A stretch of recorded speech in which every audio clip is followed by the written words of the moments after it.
If you've ever seen footage from Mexico in late October or early November, it can look like the country is throwing a party for death. Skeleton makeup, sugar skulls, orange marigolds everywhere. Music in cemeteries, and these beautiful altars covered in food and candles. And from the outside, it's easy to ask the question the wrong way. Why does Mexico celebrate death? But here's the better question. Why does Mexico choose to remember the dead out loud, in color and as a community? Because Dia de Muertos isn't about worshiping death or glorifying tragedy. It's about maintaining a relationship with the people you love after they're gone through memory, ritual, food, and storytelling. UNESCO even describes it as commemorating the transitory return of deceased relatives and loved ones.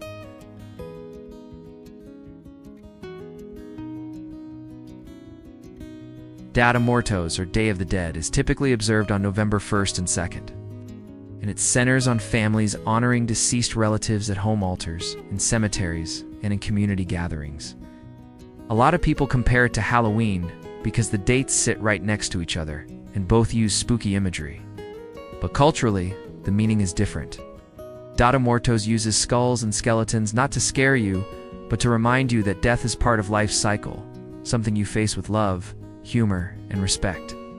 The Smithsonian points out that sugar skulls, for example, aren't meant to be morbid. They're often bright and playful, a kind of visual reminder of life's circular rhythm, just as important.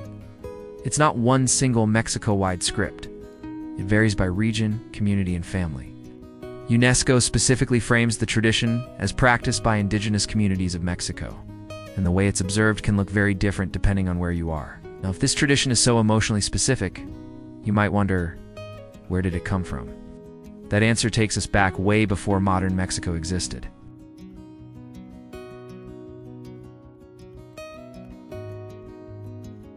Many explanations of Dia de Muertos point to indigenous traditions across Mesoamerica that viewed death as a continuation, not an ending.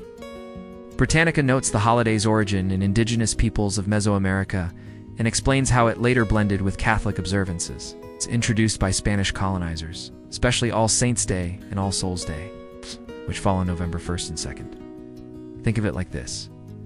When different belief systems collide, people don't always erase one and replace it with another.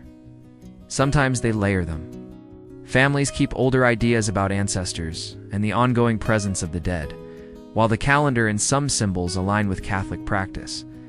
Britannica even summarizes Dia de Muertos as distinct in origin and meaning, even when it overlaps with Christian dates. UNESCO adds another detail you don't always hear. The timing end of October into early November also connects to the completion of a maize cultivation cycle, tying remembrance to the rhythms of agriculture and community life. So, if the roots are deep and layered, how do people actually do this holiday in real life? That's where the most iconic piece comes in, the ofrenda. And once you understand the ofrenda, the whole holiday starts making emotional sense.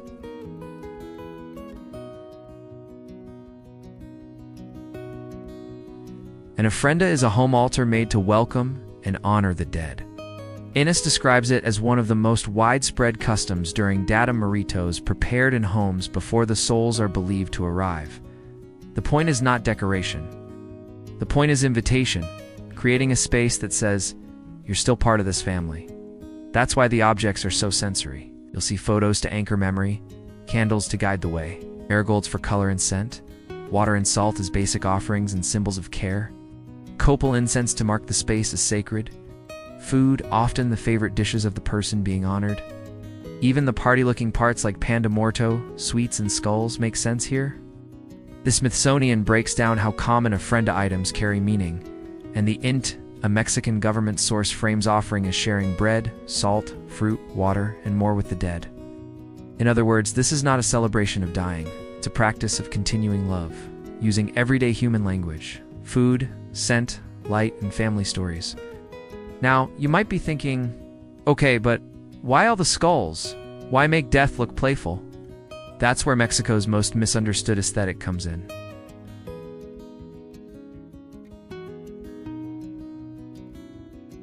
One of the most powerful things Dia de Muertos does is turn death into something you can look at directly, without being consumed by fear. Skulls show up everywhere because they're the universal symbol of mortality, But in this context, they're often stylized, colorful, and even funny. This is the vibe. Death is real, and grief is real. But so is laughter, so is food, so is music. So is the fact that your loved one had quirks you still smile about. Perfect example is La Catrina, the elegant skeleton lady in a fancy hat. Britannica explains that La Calavera Catrina was created by Mexican printmaker José Guadalupe Posada in the early 20th century and later popularized through artists like Diego Rivera, becoming a major icon associated with Dia de Muertos. Catrina is basically a visual joke with a message.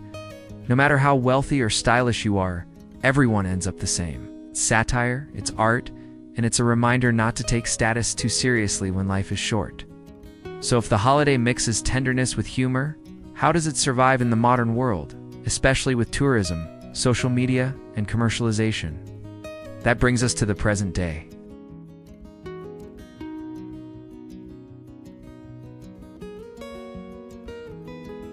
Today, Dia de Muertos exists on multiple levels at once. For many families, it's still intimate. Setting up an altar at home, cleaning a grave, telling stories, remembering birthdays, cooking the food someone used to love. Smithsonian describes it plainly as a time to remember and honor those who have departed, with the idea that spirits return home to visit.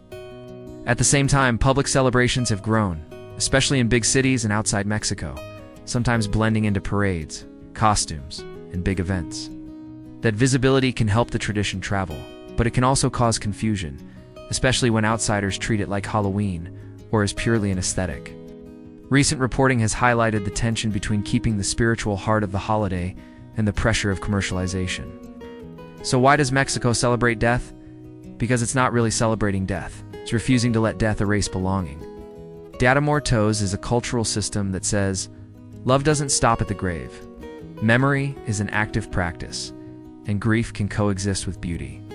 Thanks for watching. If you want more documentary-style breakdowns of cultural traditions that look surprising until you understand the logic behind them, watch the full video on my channel.